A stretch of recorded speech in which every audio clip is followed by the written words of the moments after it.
Hello friends, यहाँ पे मैं क्लास 10th के क्वेश्चन लिए हैं जो काफ़ी अच्छा क्वेश्चन है।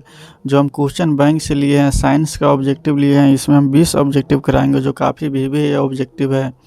और आप क्वेश्चन बैंक पढ़ते हैं तो आपको 30 से 40% ऐसे ही तैयारी हो जाता है। इसलिए आप क्वेश्चन बैंक को अच्छा से पढ़िए यदि आपको तैयारी नहीं है तो चलिए फ्रेंड्स, यहाँ पे देखते हैं। काफ़ी अच्छा क्वेश्चन है, इसको हम देखते हैं। मेरा सबसे पहला क्वेश्चन है कि संगमरमर का रासायनिक सूत्र क्या है। तो हम जानते हैं संगमरमर का रासायनिक सूत्र CaCO3 होता है। क्या होता है? CaCO3 होता है। ऑप्शन ए मेरा राइट आंसर हो जाएगा। और संगमरमर का दूसरा नाम बोलेगा तो चूना पत्थर, कैल्शियम कार्बोनेट और खरिया भी इसी को बोला जाता है। ये आपको याद रखना है। आगे मेरा क्वेश्चन है COOH अभिक्रियाशील मूलक को क्या कहते हैं। तो COOH अभिक्रियाशील मूलक, COOH को अम्ल कहते हैं और एल्डिहाइड के CHO कहते हैं और CO कीटोन के कहते हैं और O ईथर को कहते हैं। इतना आपको याद रखना है। आगे मेरा क्वेश्चन है कि प्रकाश संश्लेषण क्रिया में ऑक्सीजन बाहर किससे निकलता है। तो प्रकाश संश्लेषण क्रिया में ऑक्सीजन बाहर जल से निकलता है। और प्रकाश संश्लेषण क्रिया और सूर्य के प्रकाश संश्लेषण क्रिया दिन में होता है। और प्रकाश संश्लेषण क्रिया में कौन सा गैस पेड़ पौधे यूज करते हैं। तो कार्बन डाइऑक्साइड गैस को यूज करता है। ये आपको ध्यान में रखना है। और आगे ग्लूकोज है तो ये भी बताते हैं। ग्लूकोज का रासायनिक सूत्र होता है C6H12O6 होता है। और चीनी का होता है C12H22O11 होता है। ये भी आपको याद रखना है। आगे क्वेश्चन है कि मैग्नीशियम पाया जाता है। तो मैग्नीशियम किस में पाया जाता है। तो मैग्नीशियम क्लोरोफिल में पाया जाता है। क्लोरोफिल में मैग्नीशियम पाया जाता है। और क्लोरोफिल के कारण पेड़ पौधे का रंग पेड़ पौधे का रंग हरा होता है। क्लोरोफिल के कारण पेड़ पौधे का रंग कैसा होता है। तो हरा होता है। तो इसका आंसर क्लोरोफिल हो जाएगा। आगे है इंसुलिन की कमी से इंसुलिन की कमी के कारण कौन सा रोग होता है। तो इंसुलिन की कमी के कारण मधुमेह होता है। इंसुलिन की कमी के कारण मधुमेह होता है। और आयोडीन की कमी से घेघा होता है। आगे मेरा नेक्स्ट क्वेश्चन है कि दृश्य प्रकाश में किस वर्ण का तरंग दर अधिकतम होता है। दृश्य प्रकाश में किस वर्ण का तरंग दर अधिकतम होता है। तो अधिकतम लाल का होता है और बैंगनी का कम होता है। बैंगनी का कम होता है। बैंगनी का कम होता है। अधिकतम किसका होता है? लाल का होता है। तो मेरा आंसर क्या हो जाएगा? लाल हो जाएगा। लाल रंग का तरंग दर सबसे अधिकतम होता है। और तरंग दर को एंगस्ट्रम में मापा जाता है। और एक एंगस्ट्रम बराबर होता है 10⁻⁻10 मीटर होता है। और बताओ कि एक पिकोमीटर बराबर कितना होता है। तो एक पिकोमीटर बराबर -10⁻12 मीटर होता है। और एक माइक्रो एम्पियर बराबर कितना होता है। तो एक माइक्रो एम्पियर बराबर होता है 10⁻6 मीटर होता है। इतना आपको याद रखना है। आगे मेरा क्वेश्चन है विद्युत शक्ति का ऐसे मात्रक क्या होता है। तो विद्युत शक्ति का ऐसे मात्रक वाट होता है। विद्युत शक्ति का ऐसे मात्रक वाट होता है।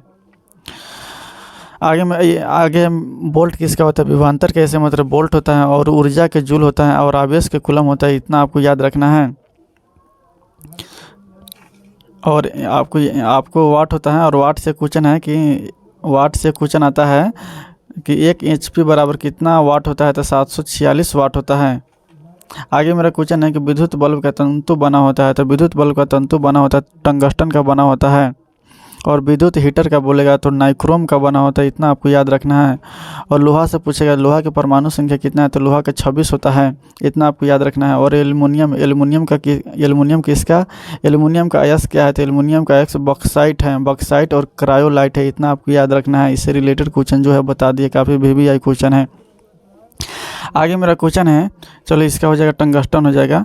आगे मेरा क्वेश्चन नाभिकीय ऊर्जा प्राप्त करने हेतु क्या आवश्यक है। तो नाभिकीय ऊर्जा प्राप्त करने हेतु यूरेनियम आवश्यक है। यूरेनियम नाभिकीय ऊर्जा प्राप्त करने हेतु यूरेनियम सबसे ज़्यादा आवश्यक है। आगे मेरा क्वेश्चन है ग्लोबल वार्मिंग के लिए उत्तरदायी गैस कौन है। ग्लोबल वार्मिंग के लिए उत्तरदायी गैस कौन है। तो ग्लोबल वार्मिंग के लिए उत्तरदायी गैस CO2 है, यानी कि कार्बन डाइऑक्साइड है। और प्रकृति में कार्बन डाइऑक्साइड की मात्रा कितना होता है। तो 0.03% होता है। और ऑक्सीजन की मात्रा कितना होता है। तो ऑक्सीजन की मात्रा 21% होता है। और नाइट्रोजन कितना होता है। तो नाइट्रोजन 78% होता है।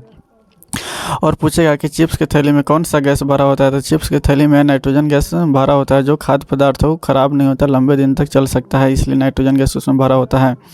आगे मेरा क्वेश्चन है कि लिटमस विलयन बैगनी रंग का होता है। लिटमस विलयन बैगनी रंजक होता है जो निम्न में से किसे निकाला जाता है। तो लिटमस लाइकेन से निकाला जाता है। ऑप्शन ए मेरा राइट आंसर हो जाएगा।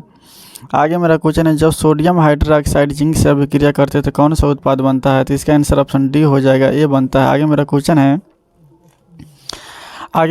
है किसी भी उदासीन विलयन का पीएच मान कितना होता है? तो किसी भी उदासीन विलयन का पीएच मान 7 होता है और शुद्ध जल का पीएच मान 7 होता है। और बता देते हैं 0 से 7 के बीच रहता है तो उसका पीएच मान मतलब अम्लीय होता है, और 7 से 14 के बीच रहता है तो उसका पीएच मान क्षारीय होता है। इतना बात आपको याद रखना है। और पीएच स्केल पर 0 से लेकर 14 तक उसमें रहता है। और पीएच स्केल को बता देते हैं। सबसे पहले पीएच स्केल को सोरेनसन ने बनाया। पीएच आगे मेरा क्वेश्चन है बेकिंग सोडा का रासायनिक सूत्र क्या होता है? तो बेकिंग सोडा का रासायनिक सूत्र एक होता है बेकिंग सोडा, एक होता है धोवन सोडा। तो बेकिंग सोडा को सोडियम बाइकार्बोनेट बोलते हैं। तो सोडियम बाइकार्बोनेट यानी कि बेकिंग सोडा का रासायनिक सूत्र हो जाएगा NaHCO3 हो जाएगा। और धोवन सोडा को बोलेगा तो Na2CO3 हो जाएगा। और धोवन सोडा में कितना भाग पानी होता है? तो 10 भाग पानी होता है, यानी कि 10 बाल्टी पानी डाल दो। आगे मेरा क्वेश्चन है एक्वा रेजिया मिश्रण में HCl एवं HNO3 का अनुपात कितना होता है? एक्वा रेजिया मिश्रण में HCl एवं HNO3 का अनुपात कितना होता है? तो इसका 3 भाग HCl होता है और 1 भाग HNO3 होता है, यानी कि 3:1 होता है। तो ऑप्शन कौन हो जाएगा? 3:1 ये होता है। और एक्वा रेजिया में सोना को घुलाया जाता है। और शुद्ध सोना कितना कैरेट होता है? तो शुद्ध सोना 24 कैरेट होता है। और आभूषण बनाने वाले जो सोना होता है वो कितना कैरेट होता है? तो 22 कैरेट होता है।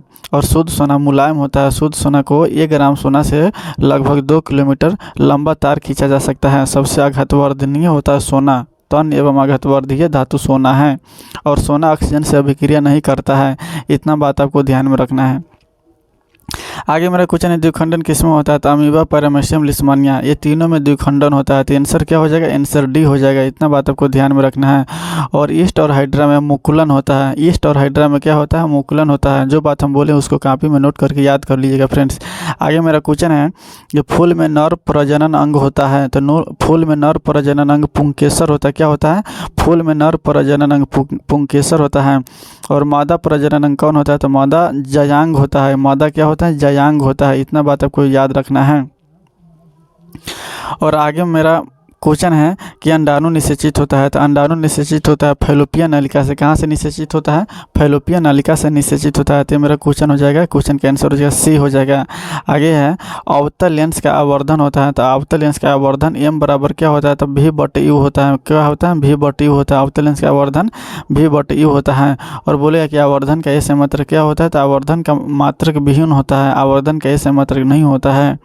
आगे मेरा क्वेश्चन है गोलीय दर्पण में फोकसांतर एवं वक्रता त्रिज्या के बीच संबंध है। गोलीय दर्पण में फोकसांतर एवं वक्रता त्रिज्या के बीच संबंध क्या है? तो हम जानते हैं कि F बराबर R/2 होता है। F बराबर R/2 होता है। तो इसमें हम 2 इधर दिया हुआ है तो इसको हम इधर लेके आएंगे, गुना में इधर लेके आएंगे तो वो भाग में आ जाएगा तो R/2 हो जाएगा। तो ये मेरा समीकरण सही है, यानी कि R बराबर 2F होता है। तो ऑप्शन ए हो जाएगा, मेरा राइट आंसर होगा। तो फ्रेंड्स रहने देते हैं। क्वेश्चन बताओ कि कैसा है, इसमें आपको कितना याद था कमेंट करके ज़रूर बताना है। बताओ ये सेशन कैसा लगा आपको, और यदि अच्छा लगा होगा तो एक लाइक ज़रूर करना और शेयर ज़रूर करना। तो फ्रेंड्स रहने देते हैं, आज के लिए इतना ही। फिर मिलते हैं नेक्स्ट वीडियो में। तब तक के लिए फ्रेंड्स धन्यवाद। Good night.